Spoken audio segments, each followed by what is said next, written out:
I wasn't going to talk about it, but it's keeping me up at night, which means it's keeping you up at night. And it's the Lindsay Clancy case. And I'm not to say, because this is still obviously in session and going through that whatever, but I do have very strong opinions about it. And it is something that is genuinely keeping me glued to the screen for someone that does not watch TV and also has not watched the news in almost a decade.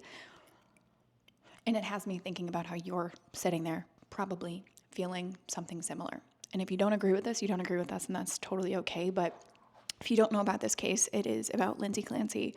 She unalived her 3 kids 3 years ago after repeatedly trying to get support from the system about having all of these thoughts and things going on inside of her head postpartum and having a really hard time with it. And she was trying for months and months and months, and ultimately, so they say, unalived her kid. I'm definitely one of those people that believes in the conspiracy theory about her husband, but I am now watching this, and that's not what this conversation is going to be about. I am now watching this unfold, and I'm witnessing the internet of mothers being uproared by this, and it has me questioning why. Why are so many women upset about this? And the reason being, I'm watching today as the psychologists are on the stand and the whole psychiatric team that took care of her, and talking about how she is saying, I am having intrusive thoughts. And no one, not a single person is asking, well, what were those intrusive thoughts? The response is, that's very common for people that have postpartum anxiety and depression. What's common? What is common? Do you know? What are the thoughts? And the thing is, none of us have to really ask what that is, because there are moments, I know I can speak for myself, where my brain does something absolutely insane and it terrifies me. It is so insane to have these thoughts come up and to feel in a certain way. Not that, I would act on them. I have the support, I have the means, I have the stability. I'm also not lacking sleep anymore. We're like a year in by now. And it's like you're looking at these situations of a woman that pleaded for help, checked herself into a psych ward twice, called for 911 52 times, called the suicide hotline, begged her husband for help, had her parents come over to help her, was begging the psychiatric team to switch up her meds because the meds she was on was playing tricks on her. Like, you are watching a woman that did more than most. Because if you were like me, you lied. I know when I had my little white slip of paper and was asked all of these things, I remember a moment in the NICU when a nurse had let it slip about how there's this entire document of me and my son's father, and how they're constantly looking with the social worker team to see if you are a fit mother and a fit father to take care of your child. And that never left my mind. They're constantly scanning to make sure, hey, are you okay to take care of this baby right now? And the fear inside a mother's mind is if I'm actually completely honest with what's going on, would you take my child away? It's the unspoken conversation, even in the mommy circles, of holy shit, this thought just came through my mind. Oh my God. Why does it happen? I already talked about this, where it's like in previous episodes, your amygdala is just expanded like 10 times larger. You're constantly seeking, what do I need to protect my child from? Like, it makes sense in the brain what is going on, but that doesn't mean you necessarily can control it, especially if you're not being listened to, especially if you're not getting the right hormonal tests, especially if you're not getting adequate support from your partner and sleep. And the way that they torture human beings to get truth out of them is taking away their sleep and nourishment. And that is early stage motherhood, especially when you have 2 other toddlers. Like, I am not saying anything about what happened with these kids. It's fucked up. Like, it's absolutely horrible. It is every mother's worst nightmare playing out. Every mother. And yet we're listening to, and I hope if this is something that you are actually passionate about listening, you're not just getting your information from TikTok and like Instagram and things like that. Like, I'm watching the case. I'm watching these things unfold to just gauge my own opinion. Like, don't take what I'm saying as like, this is it. But it's just such a bigger conversation around motherhood and how much is really not spoken about and uncovered about. Because we are in that new wave, and not everything really does have to be about so much mental health talk. But I do think when it comes to motherhood, especially in this modern day society, our role isn't just take care of the kids. It's, yes, run the house, but it's like run the businesses, contribute financially, take care of your health, make sure you lose all that weight, make sure you look a certain way, make sure you have community, make sure you're contributing to society, make sure you're getting 8 hours of sleep, make sure you're cooking all of these nourishing meals, make sure you're doing literally everything you did prior to having a child. Make sure you stay on top of that, on top of keeping your child alive and making sure all their basic needs are met. Like, the standard of being a mom these days is freaking insane. It's why I'm so passionate about the work that I do, because it's like, I'm sorry. I want to be a woman that has it all, but I am not looking to have that type of standard as though, and I think a lot of us grapple with this as we're trying to get back to how we were prior to having a kid, and not taking into consideration how much your brain changes, how much your social life circle changes, how much your marriage changes, how much your body changes, how much your anxiety and response to danger changes. Like, I don't know a single mom that doesn't have heightened anxiety now.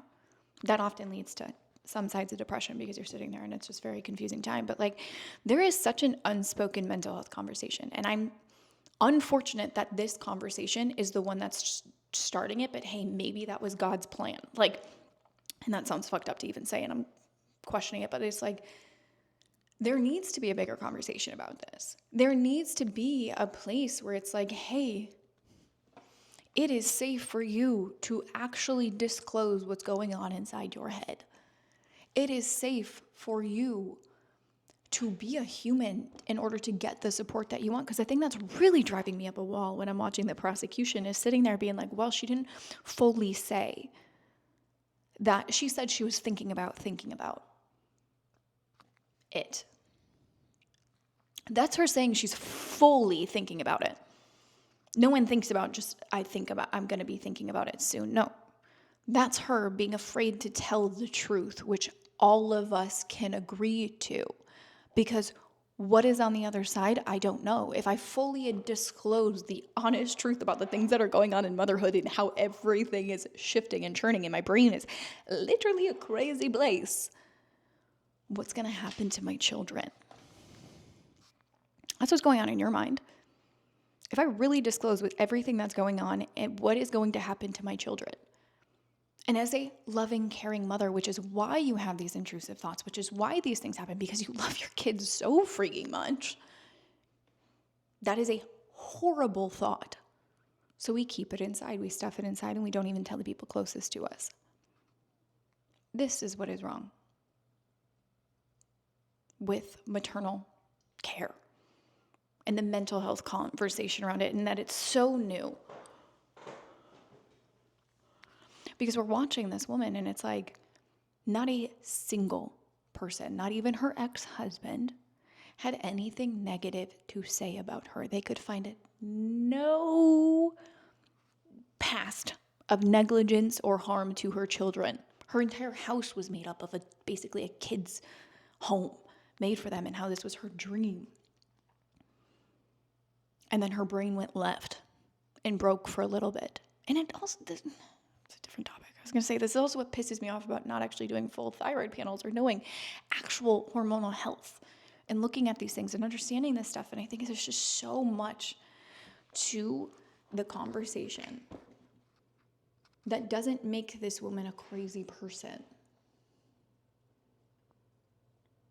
She just happens to be the person that is representing the darkest side of a mother's mind. And that is heartbreaking. Because she went out and she was asking for help. And I really wish there were more places that that was actually safe. Like even in the clinics, you can't fully, you know, not that I've been there, but from friends that have, and what I'm hearing from this trial, it's just you can't fully sit there and say, hey, here's what the intrusive thoughts actually are. Like it's just, and honestly, I don't think a lot of moms want to give air to it because for myself included in that conversation, I don't really want to talk about it. Like I don't want to sit there because then it gives it life. But to use that as part of the case and say like, well, she didn't fully disclose that this is the thing. It's like, would you? No. But I know exactly what she's talking about and how jolting it is and how you can't go back to sleep and how you're up for hours and you're terrified to leave your house. I get that. Moms around the world get it. That's why we're upset.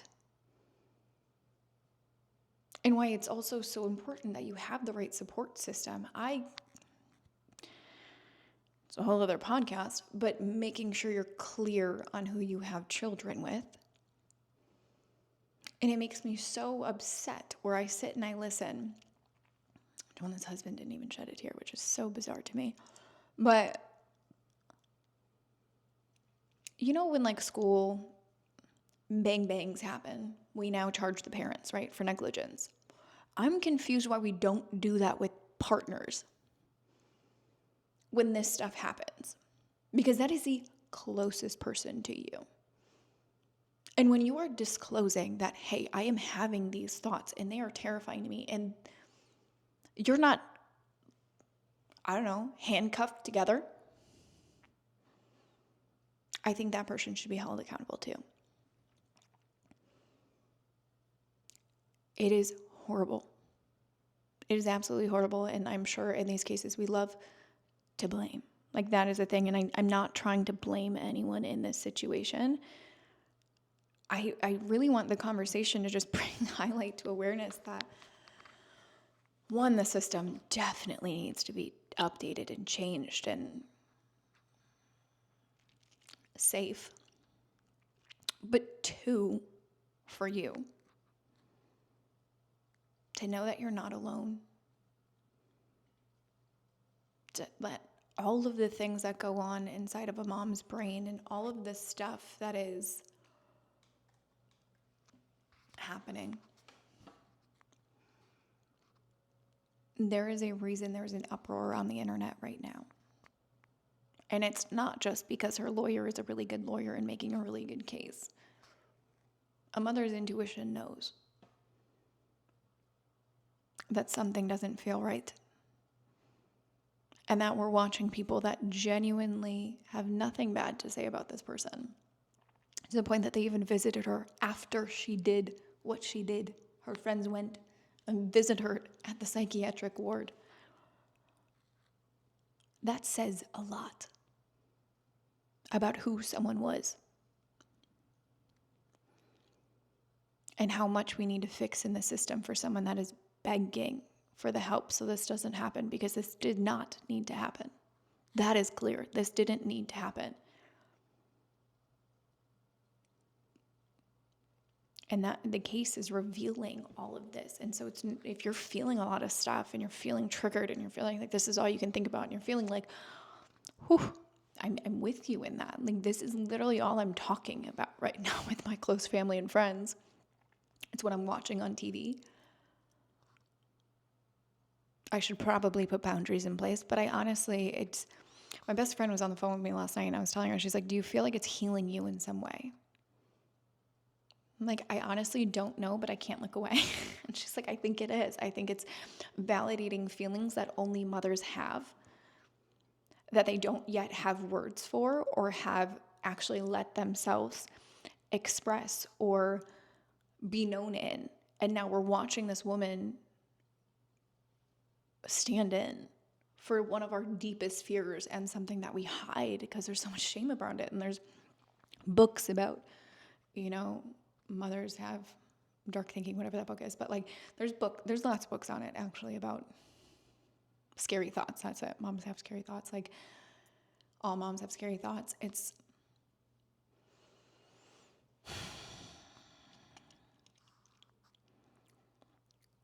the conversation around motherhood is changing. I'm happy to be pioneering some of that conversation, but it really is something that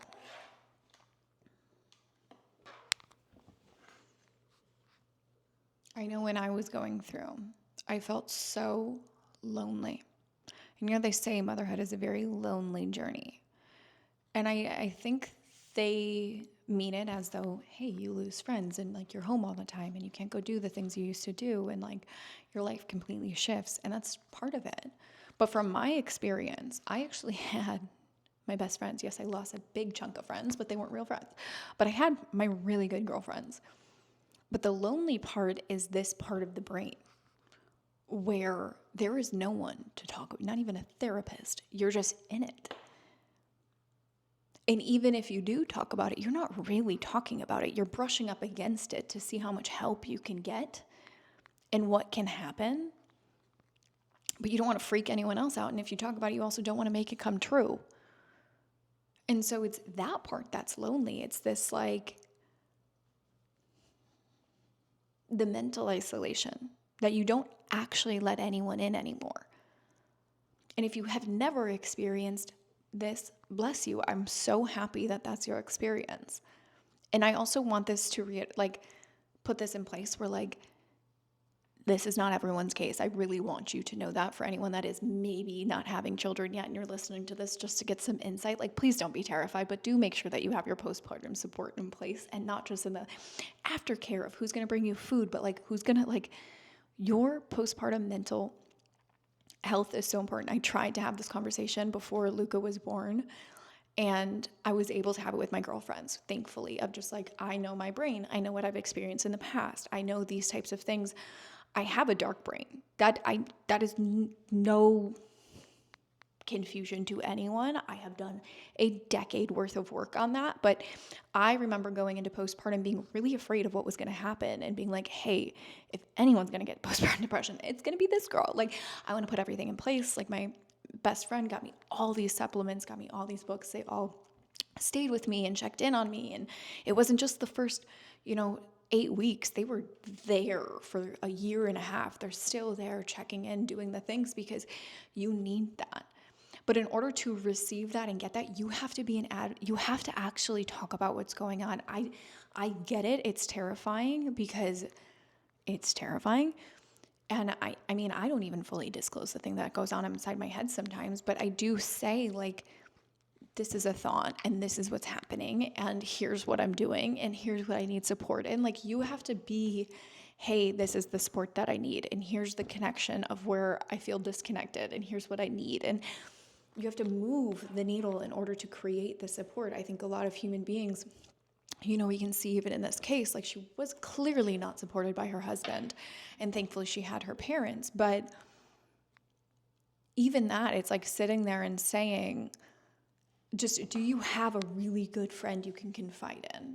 I guess that's my point of saying it, because I know sometimes it's like, oh, I don't want to confide in the medical system because what happens and what they have to report, but is there someone that you genuinely can trust that can talk sense into your screw loose of a brain? I mean that in the most loving way, but that's what I found that really helped me when my brain goes left and goes right. And I'd be lying if that still didn't happen. Like my son is now, he's technically a year developmentally yesterday. So I had so he's like 15 months. I don't know the months game. He's a year old, okay? And like still, and when they say postpartum is only a year, it's not. Like, I don't believe that at all. I think it lasts a few years of adjusting and hormonally and lifestyle and sleep and nourishment. And are you still breastfeeding and all of the stuff that comes with it? So get the support you need, because just because there's a medical thing and a checkbox and a stuff and whatever it is, you have to still advocate for yourself. And I get in this case, it let her down. But now that we're seeing this, I think we can also see here's how we can do better, and here's the support that we can be more clear on, and here's really what's going on, and here's what I need help with. And I just want you to not feel alone in feeling any of that. Any of it. because mothers get it. This is why I'm building the spaces I'm building, because I love you. And there needs to be safety in this world for moms. We're in a new wave of motherhood. Like the old way of things don't work no more. So if you are in these stages and you are just feeling a little lost and like you are white knuckling through some things and feeling a little bit lost and stuff, I really encourage you to reach out to someone and start really looking at creating a village, whether that's through your church, whether that's your friendships, even if they're not moms. Like my friends are not moms, and they were there. And just looking at where you can get plugged in and maybe get a therapist and a psychologist. Like I have a whole team of mental health people that have been helping me through everything I do. Like, yes, I have 10 years under my belt and this is my work, but like the flip side of the brain is the flip side of the brain. And in order to, you can't see what you can't see, you know, and it's not weak. It's not going to get your children taken away from you. It's not going to do any of that. It's just you getting the support you need so you can be the best mom possible. Completely, entirely, fully. And your kids are going to love you for that, because that's what this whole thing is about. So if you are sitting in this space and feeling very triggered by this case, welcome. Welcome. It's normal. At least that's what I'm telling myself. So my loves, I'm going to go plug back in and binge watch what I missed while recording this. But I would love to hear from you, how you're feeling about this case. Not necessarily your conspiracy theories of who did it and all that kind of stuff. I'm curious what it's bringing up for you. Like, I feel like I just spilled my soul. I'm going to have a vulnerability hangover after this. But like, I'm curious what it's bringing up for you and your postpartum journey, and whether it was like some of the women coming online, like they're like, my postpartum was 30 years ago and this is so triggering. Like, it doesn't matter the time length, but how are you feeling with all of this coming up right now? And really moving through this. What's coming up? Let's have a conversation in the comments or over on my Instagram if you want to do it a little bit more privately. I'd love to hear from you and have this conversation and really dive deep on it and just riff back and forth. My Instagram is @ITS Laura Patricia Martin, and I'd love to hear from you. And if this really landed, make sure you share it with a friend. And like always, because I never remember to ask you, except for recently, to give us that 5-star rating, because I'm embarrassed that I haven't asked you guys that for the last 200 episodes, and we don't have enough ratings for how long, embarrassingly enough, but that's my own fault, and I take ownership over that, so now I am asking. But y'all, I will see you next week for another episode around all these fun little things of motherhood and business and life and being multifaceted and multi-passionate, so make sure you are following along. I love you so, so, so much.